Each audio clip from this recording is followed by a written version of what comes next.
Good afternoon all. എല്ലാവർക്കും smart Shri അക്കാദമിയുടെ മറ്റൊരു ക്ലാസ്സിലേക്ക് സ്വാഗതം. എൻ്റെ പേര് റഫീഖ് എന്നാണ്.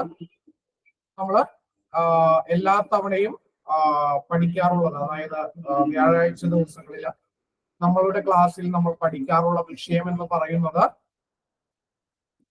ഇപ്പോ നമ്മൾ 3-4 ക്ലാസ്സുകളായിട്ട് ഇന്ത്യൻ പ്ലാനിങ്ങും പഞ്ചവത്സര പദ്ധതികളും എന്ന് പറയുന്ന ഭാഗമാണ് പഠിച്ചുകൊണ്ടിരിക്കുന്നത്.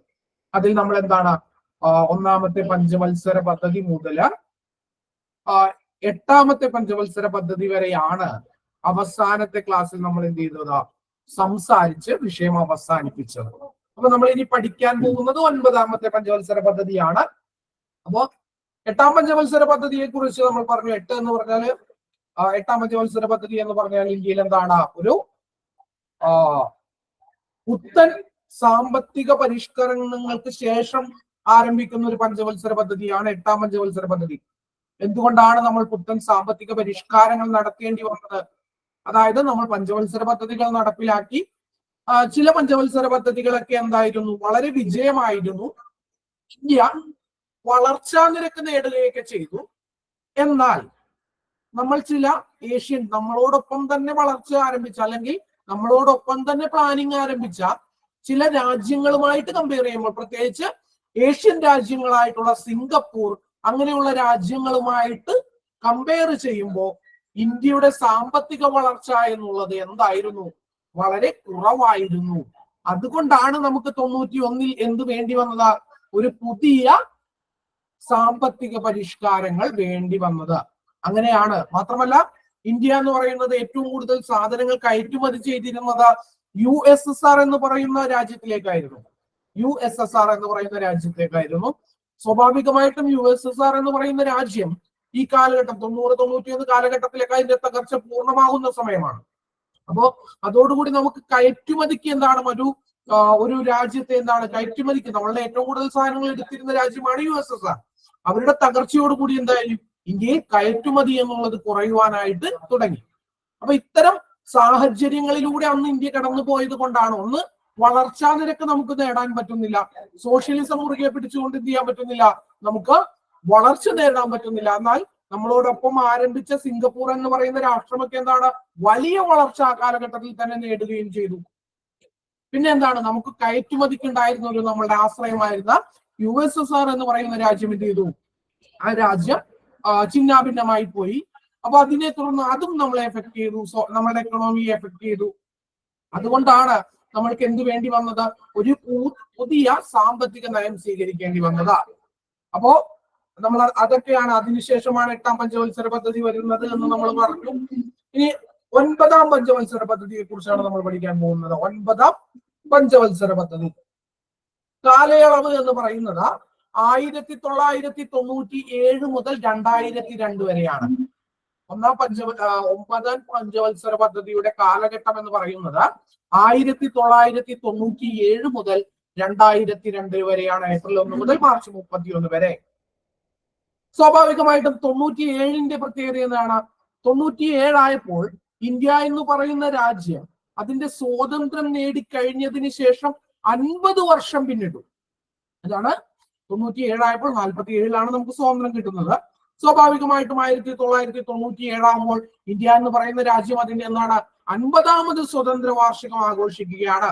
അപ്പോ ഇന്ത്യയുടെ 50ാം സ്വതന്ത്ര വാർഷികത്തിൽ എന്താണ് ആരംഭിച്ച പദ്ധതി എന്ന് പറഞ്ഞു കഴിഞ്ഞാൽ, അല്ലെങ്കിൽ ആരംഭിച്ച പഞ്ചവത്സര പദ്ധതി ഏതാണ് എന്ന് ചോദിച്ചാൽ അതിന്റെ ഉത്തരം ഏതാണ്?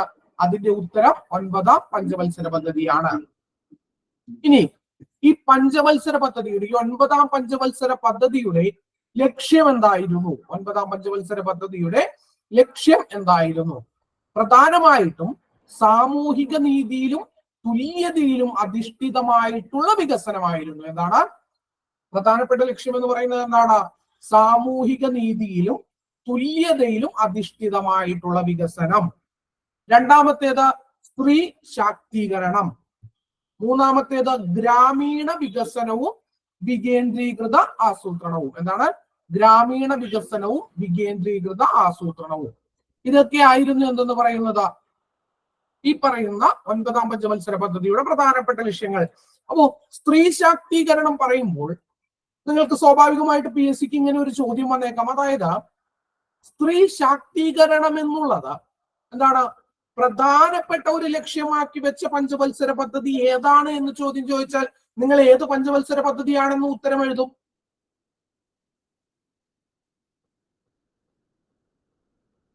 ചോദ്യം മനസ്സിലായോ? അതായത് സ്ത്രീ ശാക്തീകരണം എന്നുള്ളത് പ്രധാനപ്പെട്ട ലക്ഷ്യമായിട്ടുള്ള പഞ്ചവത്സര പദ്ധതി ഏതാണ് എന്ന് PSC ചോദ്യം ചോദിച്ചാൽ നിങ്ങൾ 9ാം പഞ്ചവത്സര പദ്ധതി എന്ന് ഉത്തരം എഴുതിയാൽ PSC നിങ്ങൾക്ക് മാർക്ക് തരില്ല. എന്തുകൊണ്ടാണെന്ന് പറഞ്ഞാൽ PSCയുടെ ഉത്തര സൂചിക പ്രകാരം 10ാം പഞ്ചവത്സര പദ്ധതിയാണ് സ്ത്രീ ശാക്തീകരണത്തിന് പ്രാധാന്യം നൽകിയ പ്രധാനപ്പെട്ട പഞ്ചവത്സര പദ്ധതി എന്നുള്ളത്. യഥാർത്ഥത്തിൽ സ്ത്രീ ശാക്തീകരണം ആരംഭിക്കുന്നത് അല്ലെങ്കിൽ സ്ത്രീ ശാക്തീകരണം എന്നുള്ളത് 9ാം പഞ്ചവത്സര പദ്ധതിയുടെയും 10ാം പഞ്ചവത്സര പദ്ധതിയുടെയും എന്തായിരുന്നു പ്രധാനപ്പെട്ട ലക്ഷ്യങ്ങളായിരുന്നു. പക്ഷെ PSCയുടെ ഉത്തര സൂചിക എന്ന് പറയുന്നത് 10ാം പഞ്ചവത്സര പദ്ധതിയാണ്. അത് നിങ്ങളുടെ മനസ്സിൽ എന്താണ് ഉണ്ടാകണം. അപ്പോ ലക്ഷ്യം എന്തായിരുന്നു? സാമൂഹിക നീതി, തുല്യതയിൽ അധിഷ്ഠിതമായിട്ടുള്ള വികസനം. അതായത് എല്ലാവർക്കും സാമൂഹിക നീതി ഉണ്ടാകണം, എല്ലാവർക്കും തുല്യമായിട്ട് വികസനം ഉണ്ടാകണം. ഇതായിരുന്നു ഇതിന്റെ ലക്ഷ്യം എന്ന് പറയുന്നത്.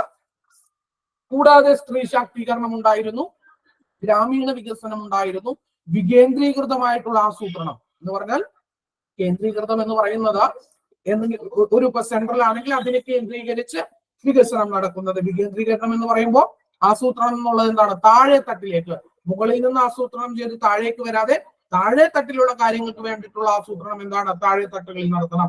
അങ്ങനെയുള്ള ആസൂത്രണത്തെയാണ് എന്ന് പറയുന്നത് വികേന്ദ്രീകൃത ആസൂത്രണം എന്ന് പറയുന്നത്. ഇനി മറ്റൊരു പ്രധാനപ്പെട്ട സംഭവം നടക്കുന്നത് 1998 ഇന്ത്യയുടെ 2ാമത് ആണവ പരീക്ഷണം നടക്കുന്നത് ഈ 9ാം പഞ്ചവത്സര പദ്ധതിയുടെ കാലഘട്ടത്തിലാണ്. എന്താണ്? 1998 ഇന്ത്യയുടെ 2ാം അണുപരീക്ഷണം, ഓപ്പറേഷൻ ശക്തി എന്ന് പറയും. അല്ലെങ്കിൽ എന്താണ് അതിന്റെ കോഡ് എന്ന് പറയുന്നത്? ബുദ്ധൻ ചിരിക്കുന്നു എന്നുള്ളതാണ്. നിങ്ങൾക്ക് എല്ലാവർക്കും അറിയാം ഇന്ത്യയുടെ ആദ്യത്തെ 1ാം അണുപരീക്ഷണം നടന്ന വർഷം ഏതാണ്? അത് 1974 1974 മെയ് 18-ാം തീയതിയാണ് ഇന്ത്യയിൽ എന്ത് നടക്കുന്നത്? ഇന്ത്യയുടെ ആദ്യത്തെ അണുപരീക്ഷണം നടക്കുന്നത്. അത് ഏത് പഞ്ചവത്സര പദ്ധതിയുടെ കാലഘട്ടത്തിലായിരുന്നു?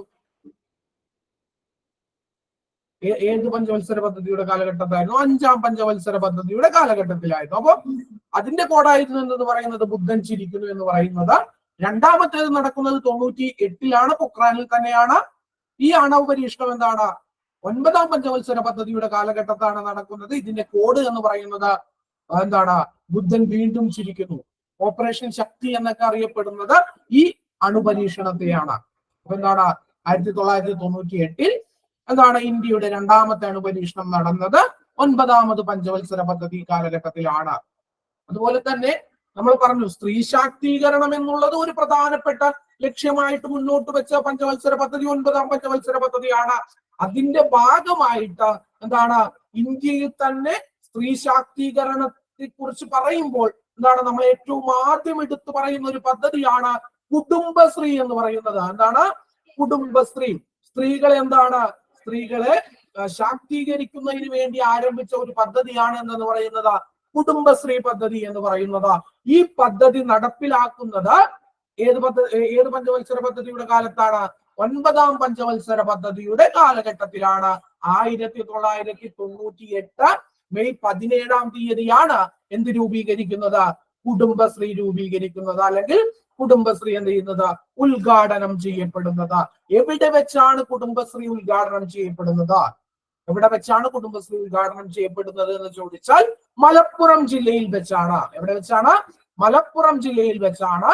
അന്ന് ഇന്ത്യയുടെ പ്രധാനമന്ത്രിയായിരുന്ന ആരാണ്? അടൽ ബിഹാരി വാജ്പേയി. എന്താണ്? അടൽ ബിഹാരി വാജ്പേയി. അദ്ദേഹമാണ് എന്ത് ഉദ്ഘാടനം ചെയ്യുന്നത്? 1998 മെയ് 17-ാം തീയതി എന്ത് ഉദ്ഘാടനം ചെയ്യുന്നത്? കുടുംബശ്രീ. എവിടെ വെച്ച? മലപ്പുറം ജില്ലയിൽ വെച്ച് ഉദ്ഘാടനം ചെയ്യുന്നു.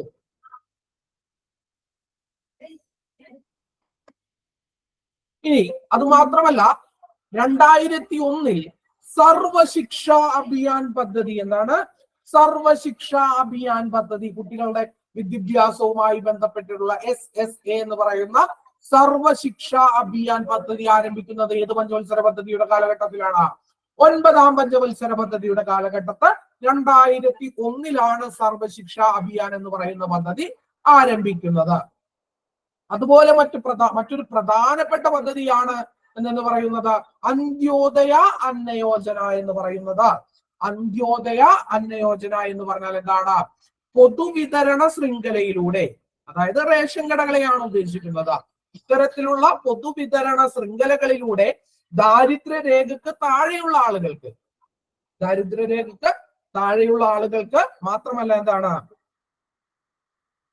ഇപ്പോ ഹസ്ബൻഡ് മരിച്ച് വിധവയായിട്ടുള്ള സ്ത്രീകൾക്ക്, അവരാണ് എന്താണ് കുടുംബങ്ങളുടെ തലവയും അല്ലെങ്കിൽ ഹെഡ് ഓഫ് ദ ഫാമിലി അവരാണെങ്കിൽ, പിന്നെ എന്താണ് നിരാലംബരായിട്ടുള്ള വൃദ്ധജനങ്ങൾക്ക്, ഇങ്ങനെയുള്ള ആളുകൾക്കെല്ലാം വളരെ കുറഞ്ഞ തുകയിൽ എന്താണ് ധാന്യങ്ങൾ നൽകുന്ന പദ്ധതിയാണ് എന്തെന്ന് പറയുന്നത് അന്ത്യോദയ അന്ന യോജന എന്ന് പറയുന്നത്. ഈ പദ്ധതി ഉദ്ഘാടനം ചെയ്യപ്പെടുന്നത് 9ാം പഞ്ചവത്സര പദ്ധതിയുടെ കാലഘട്ടത്താണ്. അപ്പോ അന്ത്യോദയ അന്ന യോജന എന്ന് പറയുന്ന പദ്ധതി ഉദ്ഘാടനം ചെയ്യപ്പെടുന്നത് 9ാം പഞ്ചവത്സര പദ്ധതിയുടെ കാലഘട്ടത്താണ്. 25 ഡിസംബർ 2000 പദ്ധതി ആരംഭിക്കുന്നത് എന്നാണ്. 25 ഡിസംബർ 2000 പദ്ധതി ആരംഭിക്കുന്നത്. അപ്പോ 9ാം പഞ്ചവത്സര പദ്ധതി ലക്ഷ്യം വെച്ച വളർച്ചാ നിരക്ക് എന്ന് പറയുന്നത് 6.5% എത്രയായിരുന്നു?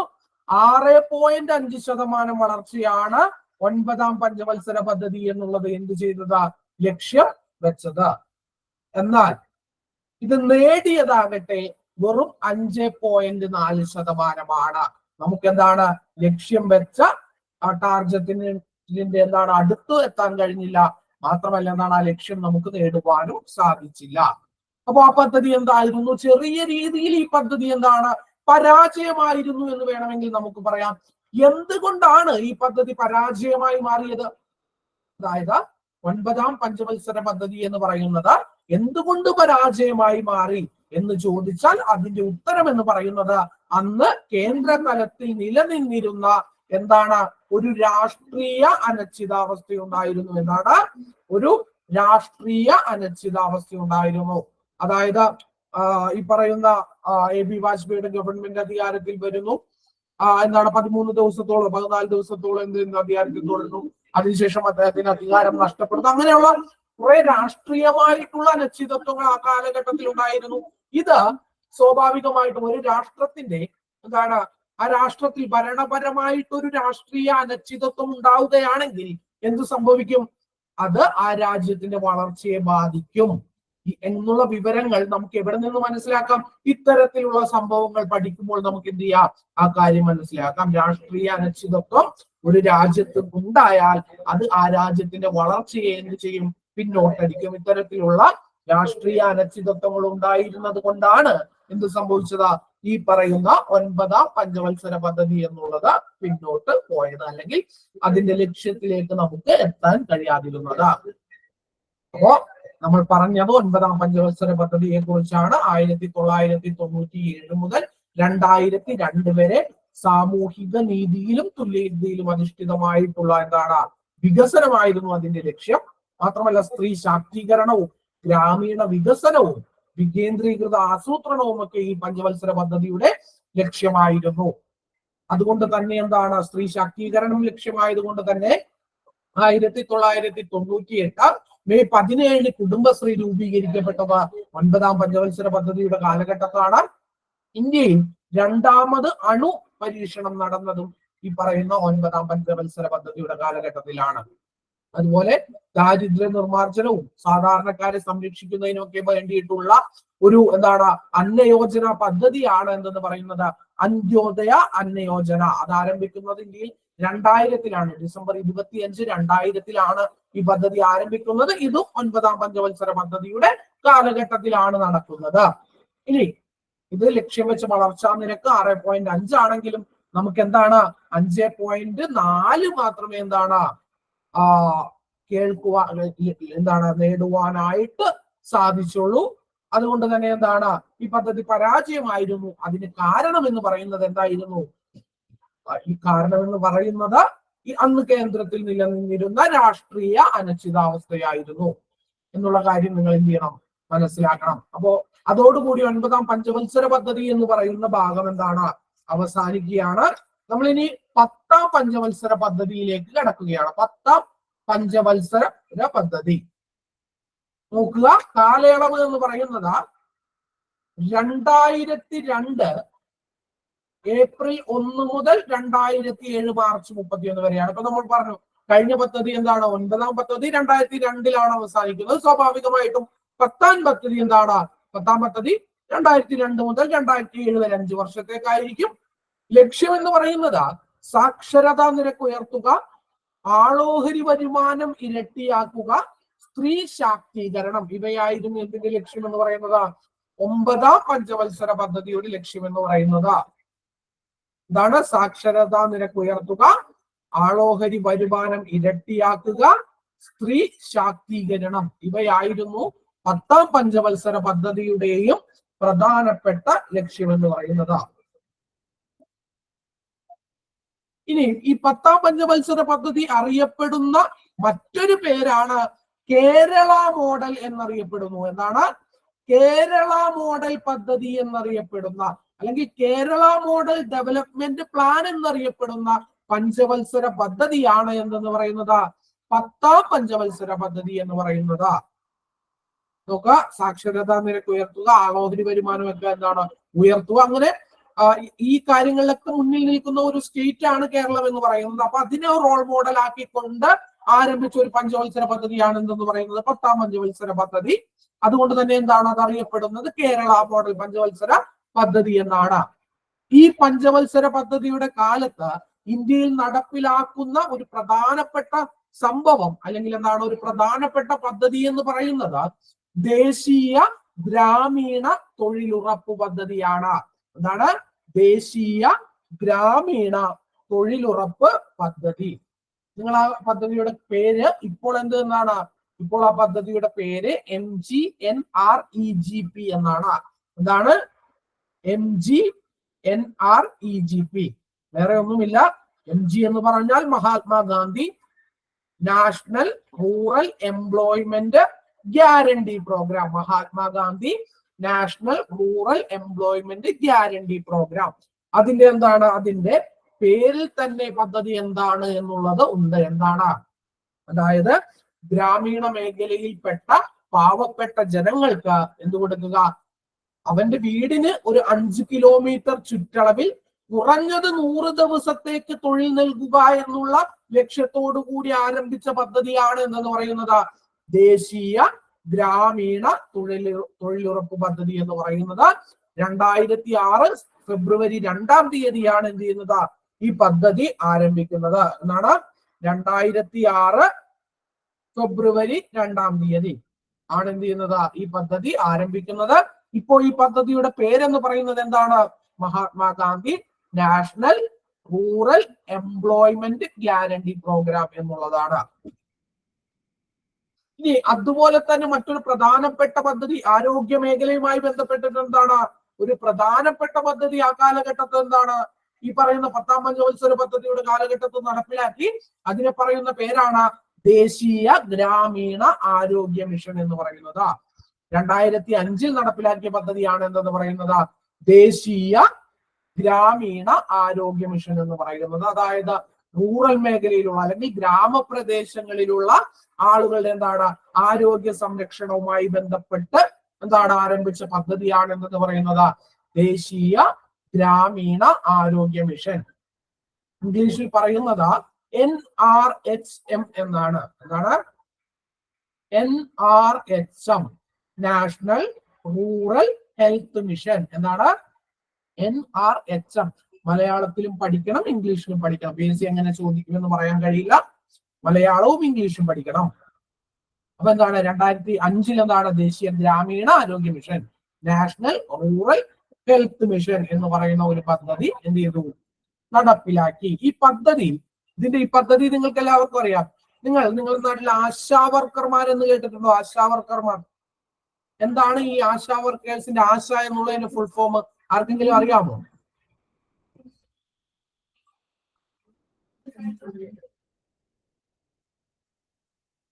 അറിയാവുന്ന ആളുകൾ ഉണ്ടെങ്കിൽ ഒന്ന് പറഞ്ഞേ. ഞാൻ മൈക്ക് ഓൺ ചെയ്തിട്ടുണ്ട്.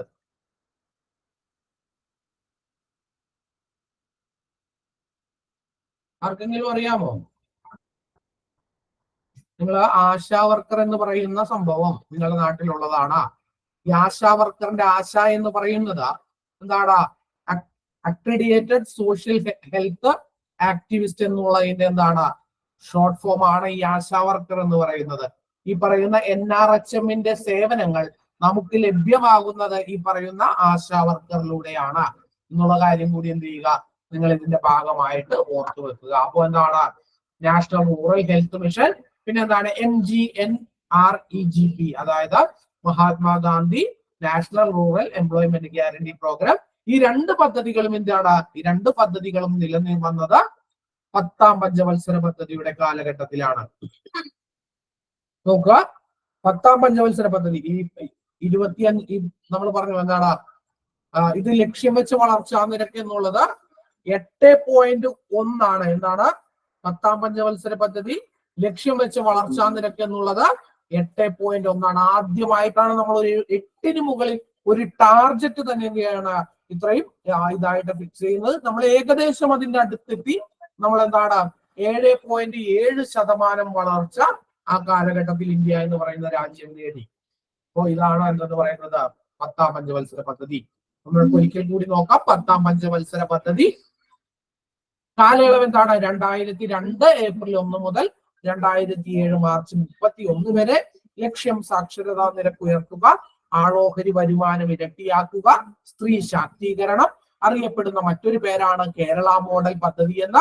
എന്താണ് ഈ കാലഘട്ടത്തിലാണ് ദേശീയ ഗ്രാമീണ തൊഴിലുറപ്പ് പദ്ധതി എന്ത് ചെയ്യുന്നത് നിലവിൽ വരുന്നത്. ദേശീയ ഗ്രാമീണ തൊഴിലുറപ്പ് പദ്ധതി നിലവിൽ വരുന്നത് ഈ കാലഘട്ടത്തിലാണ്. 2006 ഫെബ്രുവരി 2-ാം തീയതി.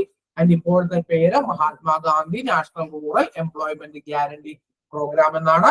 മറ്റൊരു പ്രധാനപ്പെട്ട പദ്ധതി എന്ന് പറയുന്നത് NRHM ആണ്, നാഷണൽ റൂറൽ ഹെൽത്ത് മിഷൻ എന്ന് പറയുന്നത്. 2005 പദ്ധതി നിലവിൽ വരുന്നത്.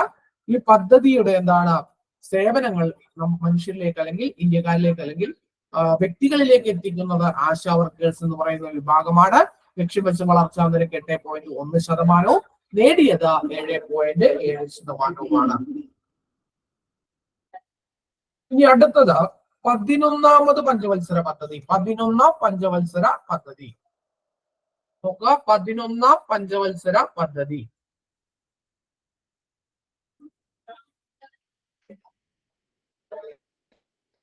കാലയളവ് 2007 മുതൽ 2012 വരെ. എന്താണ് 2007 മുതൽ 2012 വരെയാണ് 11ാം പഞ്ചവത്സര പദ്ധതിയുടെ എന്തെന്ന് പറയുന്നത് കാലഘട്ടം എന്ന് പറയുന്നത്.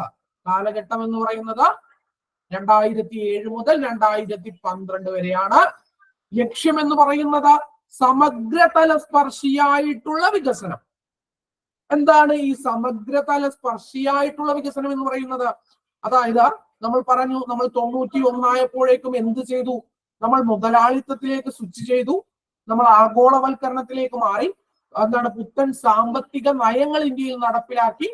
എന്നാൽ ഇതൊക്കെ നടപ്പിലാക്കിയപ്പോൾ അതിന്റെ ഭാഗമായിട്ടുണ്ടായ വളർച്ച എന്ന് പറയുന്നത് ഇന്ത്യയിലുള്ള എല്ലാ ജനങ്ങൾക്കും എന്താണ് ആ വളർച്ച നേടുവാനായിട്ട് കഴിഞ്ഞില്ല. മറിച്ച് ചില വിഭാഗങ്ങൾക്ക് മാത്രമായിട്ട് എന്താണ് വളർച്ചയാണ് ആ കാലഘട്ടത്തിൽ ഉണ്ടായത്. അപ്പോ വളർച്ച എന്നുള്ളത് അങ്ങനെ ചില ആളുകളിൽ മാത്രം ഒതുങ്ങാൻ പാടില്ല. അതെന്താണ്, അത് എല്ലാ മേഖലകളിലും എല്ലാ ആളുകളിലേക്കും എത്തണം എന്ന് എന്താണ് പഞ്ചവത്സര പദ്ധതികളിലൂടെ എന്ത് ചെയ്യാൻ ശ്രമിച്ചു? നമ്മൾ ആ ലക്ഷ്യം നേടുവാനായിട്ട് ശ്രമിച്ചു. അതായത് ചില വ്യക്തികൾ മാത്രം നേടിയ നേട്ടം എന്നുള്ളത് എന്താണ് എല്ലാ ജനങ്ങളിലേക്കും എത്തിക്കുക. അതിനെയാണ് എന്തെന്ന് പറയുന്നത് ഈ സമഗ്ര തലസ്പർശിയായ വികസനം എന്ന് പറയുന്നത്.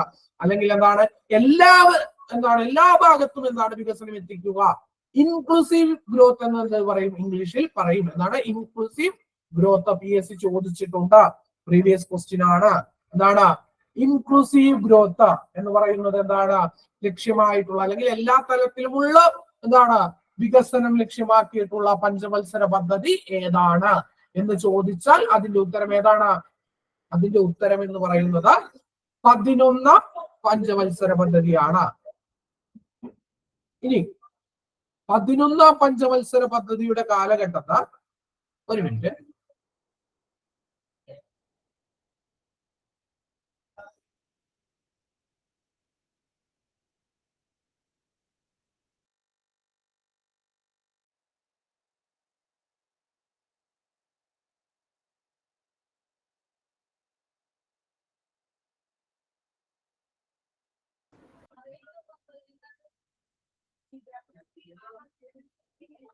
അപ്പോ 2011ാം പഞ്ചവത്സര പദ്ധതിയാണ് ഇൻക്ലൂസീവ് ഗ്രോത്ത് എന്നുള്ളതാണ് ലക്ഷ്യം. ഇനി 2010 സെപ്റ്റംബർ 29ാം തീയതി ഇന്ത്യയിൽ ആധാർ പദ്ധതി ആരംഭിച്ചു, അല്ലെങ്കിൽ ആധാർ പദ്ധതി ഉദ്ഘാടനം ചെയ്യപ്പെട്ടു. ആധാർ പദ്ധതി ഉദ്ഘാടനം ചെയ്യപ്പെട്ടതെന്നാണ് 2010 സെപ്റ്റംബർ 29 ഉദ്ഘാടനം ചെയ്ത പ്രധാനമന്ത്രി ആരാണ്? ഉദ്ഘാടനം ചെയ്ത പ്രധാനമന്ത്രിയാണ് ഡോക്ടർ മൻമോഹൻ സിംഗ് എന്ന് പറയുന്നത്. ആധാർ പദ്ധതി ഉദ്ഘാടനം ചെയ്യപ്പെട്ട ദിവസം 2010 സെപ്റ്റംബർ 29. 2010 സെപ്റ്റംബർ 29 ഉദ്ഘാടനം ചെയ്ത പ്രധാനമന്ത്രിയുടെ പേരാണ് എന്തെന്ന് പറയുന്നത്? ഉദ്ഘാടനം ചെയ്ത പ്രധാനമന്ത്രിയുടെ പേരാണ് മൻമോഹൻ സിംഗ് എന്ന് പറയുന്നത്. ഇനി എന്റെ ഒരു ചോദ്യം, ആധാറിൽ എത്ര അക്കങ്ങളുണ്ട്? നിങ്ങൾക്ക് ആധാർ നമ്പറിൽ എത്ര അക്കങ്ങളുണ്ട്?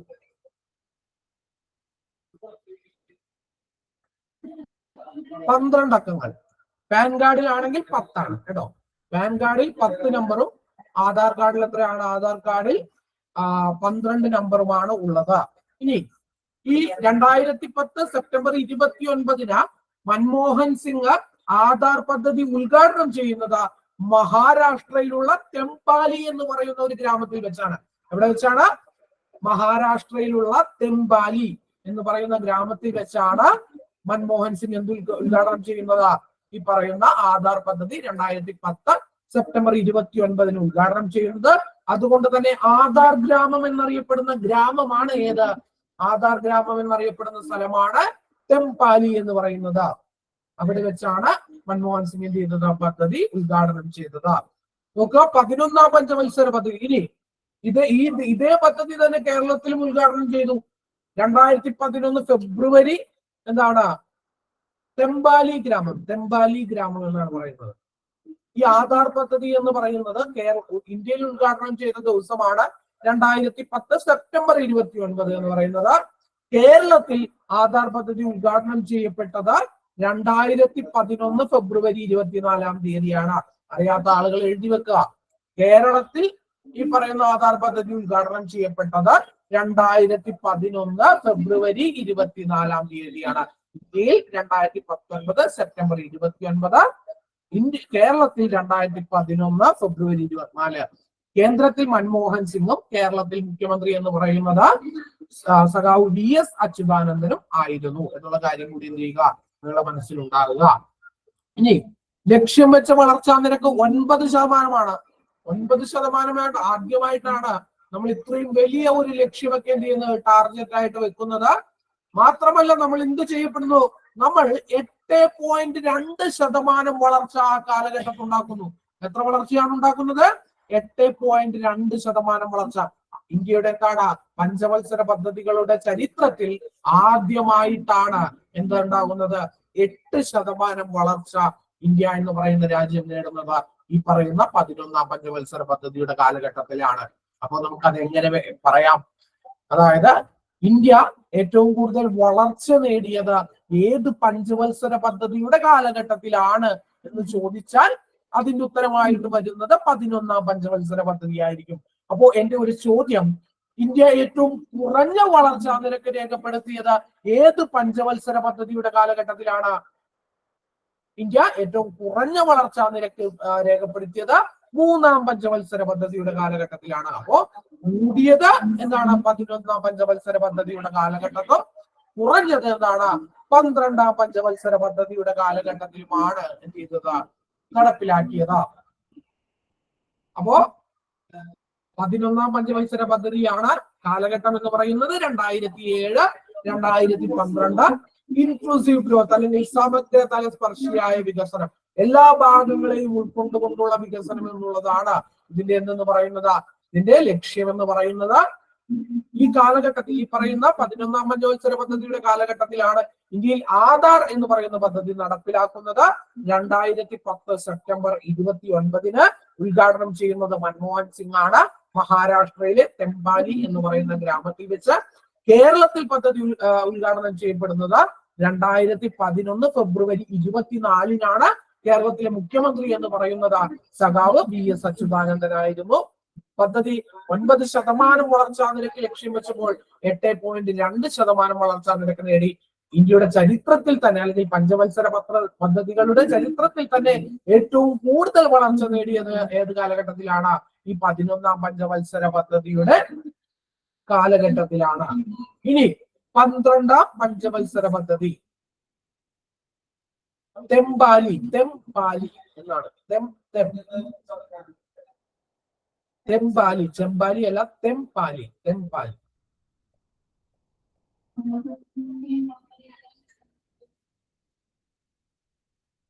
ഇനി 12ാം പഞ്ചവത്സര പദ്ധതി. 12ാം പഞ്ചവത്സര പദ്ധതി അടുത്ത എന്താണ്? 12ാം പഞ്ചവത്സര പദ്ധതിയാണ്. ഇവിടെ ഈ 12ാം പഞ്ചവത്സര പദ്ധതിയുടെ ഒരു പ്രത്യേകത, ഇവിടെ നമുക്ക് കൂടുതലായിട്ടൊന്നും എന്താണ് പഠിക്കുവാനായിട്ടൊന്നുമില്ല. 12ാം പഞ്ചവത്സര പദ്ധതിയുടെ ഏറ്റവും വലിയ പ്രത്യേകത എന്ന് പറയുന്നത് ഇത് ഇന്ത്യയിലെ ഒടുക്കത്തെ പഞ്ചവത്സര പദ്ധതി ആയിരുന്നു എന്നുള്ളതാണ്. എന്താണ് 12ാം പഞ്ചവത്സര പദ്ധതിയുടെ ഏറ്റവും വലിയ പ്രത്യേകത എന്ന് പറയുന്നത്? അത് ഇന്ത്യയിലെ ഒടുക്കത്തെ, അവസാനത്തെ പഞ്ചവത്സര പദ്ധതി ആയിരുന്നു എന്തെന്ന് പറയുന്നത്. 12ാം പഞ്ചവത്സര പദ്ധതി എന്ന് പറയുന്നത് കാലയളവ് 2012 ഏപ്രിൽ 1 മുതൽ 2017 മാർച്ച് 31 വരെ. ലക്ഷ്യമെന്ന് പറയുന്നത് സുസ്ഥിര വികസനം, സസ്റ്റൈനബിൾ ഗ്രോത്ത് എന്ന് ഇംഗ്ലീഷിൽ പറയും. എന്നാണ് സസ്റ്റൈനബിൾ ഗ്രോത്ത്, സുസ്ഥിരമായിട്ടുള്ള വികസനമായിരുന്നു 12ാം പഞ്ചവത്സര പദ്ധതിയുടെ ലക്ഷ്യം എന്ന് പറയുന്നത്. എന്നാൽ 2014 ഇന്ത്യയുടെ സ്വതന്ത്ര ദിനത്തോടെ ഈ കാലഘട്ടത്തിൽ എന്താണ്? 2ാം UPA സർക്കാർ മാറുന്നു. പകരമായിട്ട് എന്ത് വരുന്നു? BJPയുടെ നേതൃത്വത്തിൽ, അല്ലെങ്കിൽ നരേന്ദ്ര മോദിയുടെ നേതൃത്വത്തിൽ എന്താണ് 1ാം NDA സർക്കാർ ഇന്ത്യയിൽ അധികാരത്തിൽ വരുന്നു. അങ്ങനെ 2014 എന്ത് ചെയ്യപ്പെടുന്നു? ഇന്ത്യയുടെ ഒരു സ്വാതന്ത്ര്യ ദിന പ്രസംഗത്തിൽ ഇന്ത്യയുടെ പ്രധാനമന്ത്രിയായിട്ടുള്ള നരേന്ദ്ര മോദി എന്ന് പറയുന്ന ഇന്ത്യയുടെ പ്രധാനമന്ത്രി ഇന്ത്യയിലെ ജനങ്ങളെ അഭിസംബോധന ചെയ്യുമ്പോൾ അദ്ദേഹം എന്ത് പറയുന്നു? അദ്ദേഹം പറയുന്നു, ഞങ്ങളിവിടെ പഞ്ചവത്സര പദ്ധതികൾ അവസാനിപ്പിക്കുകയാണ്. ഇനി പുതിയ മോഡലിലുള്ള ഒരു വികസന നയങ്ങളാണ് ഇന്ത്യയിൽ നടപ്പിലാക്കുവാനായിട്ട് പോകുന്നത്. അതുകൊണ്ട് തന്നെ എന്താണ്, പ്ലാനിംഗ് ബോർഡ് എന്ന് പറയുന്ന സ്ഥാപനത്തെ എന്താണ് നമ്മൾ പിരിച്ചുവിടും. പകരമായിട്ട് നീതി ആയോഗ് എന്ന് പറയുന്ന പുതിയ സംവിധാനം ഉണ്ടാകും. അങ്ങനെ എന്താണ്, ഈ 2014 ഈ പ്രസംഗം കഴിയുന്നതോടുകൂടി 2015 ജനുവരി 1-ാം തീയതി മുതൽ പ്ലാനിംഗ് കമ്മീഷൻ ഇല്ലാണ്ടാവുകയും നീതി ആയോഗ് എന്ന് പറയുന്ന എന്താണ് സംവിധാനം മുന്നോട്ട് വരികയും ചെയ്യുന്നു. ഇതോടുകൂടി എന്താണ്, പഞ്ചവത്സര പദ്ധതികളുടെയും പ്ലാനിംഗ് കമ്മീഷന്റെയും ഒക്കെ ചരിത്രം അവസാനിക്കുന്നു. നീതി ആയോഗ് എന്ന് പറയുന്ന കമ്മീഷന്റെയും ഒരു പുതിയ ചരിത്രം എന്താണ് 2015 മുതൽ തുടങ്ങുകയാണ്. 12ാം പഞ്ചവത്സര പദ്ധതിയുടെ പ്രത്യേകത എന്ന് പറയുന്നത് എന്താണ്? ഏറ്റവും അവസാനത്തെ പഞ്ചവത്സര പദ്ധതി എന്നുള്ളതാണ്. 2012 മുതൽ 17 വരെയാണ് ഇതിന്റെ കാലഘട്ടം എന്ന് പറയുന്നത്. ഈ കാലഘട്ടത്തിൽ നടന്ന ഒരു പ്രധാനപ്പെട്ട ഇൻസിഡന്റ് എന്ന് പറയുന്നത് 2012 നോട്ട് നിരോധനമാണ്. നോട്ട് നിരോധനമാണ് എന്ന് പറയുന്നത് ഈ കാലഘട്ടത്തിൽ 2008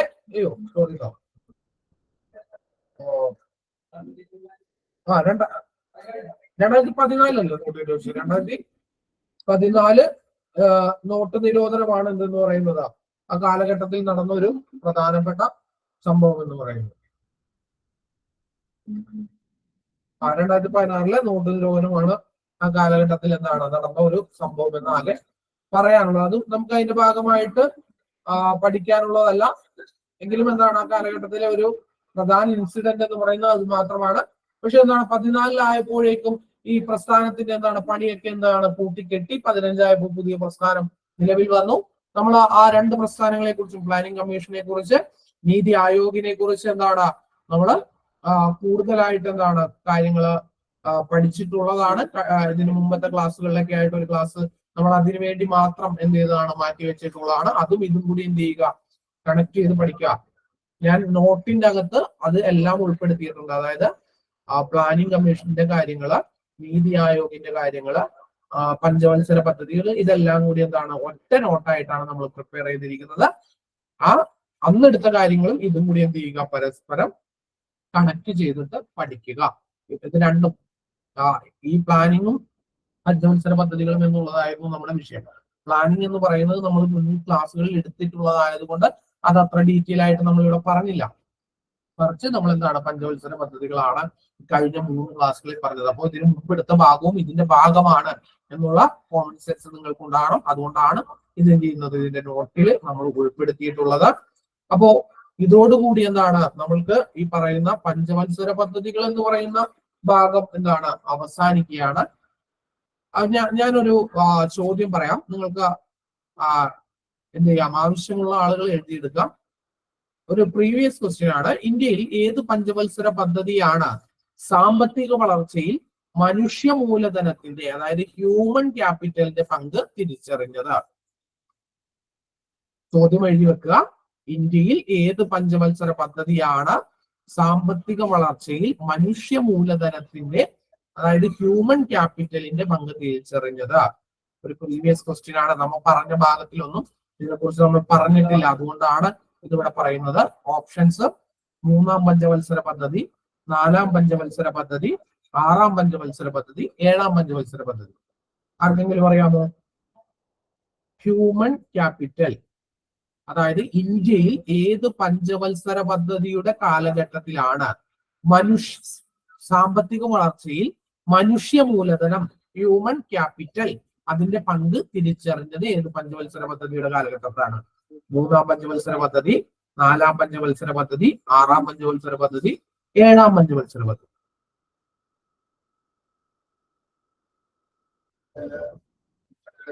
ഏത് പഞ്ചവത്സര പദ്ധതിയുടെ കാലത്താണ്? ആർക്കെങ്കിലും ഒരു ഊഹമുണ്ടോ?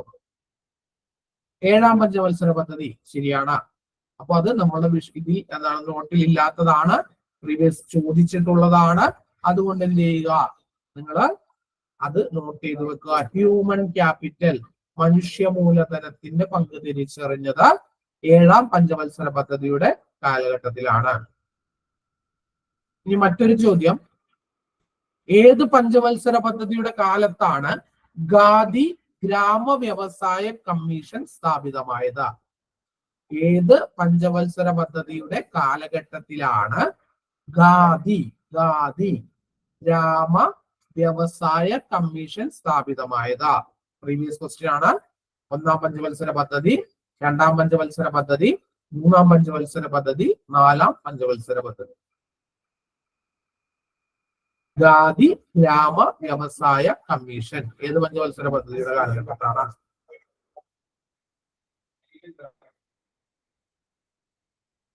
ഏത് പഞ്ചവത്സര പദ്ധതിയുടെ കാലഘട്ടത്തിലാണ്? 2-ാം പഞ്ചവത്സര പദ്ധതിയുടെ കാലഘട്ടത്താണ്. 4-ാം പഞ്ചവത്സര പദ്ധതിയല്ല, 2-ാം പഞ്ചവത്സര പദ്ധതി. അപ്പോൾ 2 ചോദ്യങ്ങൾ പ്രീവിയസ് ചോദിച്ചിട്ടുള്ളത്, നമ്മുടെ നോട്ടിൽ ഇല്ലാത്തത് 2 കാര്യങ്ങളാണിത്. ഇത് രണ്ടും എന്ത് ചെയ്യുക, നിങ്ങൾ എഴുതി ചേർക്കുക. ഇത് കൂടി എന്താണ് പ്രീവിയസ് ആയതുകൊണ്ട് അവ എന്ത് ചെയ്യുക, പഠിക്കുക.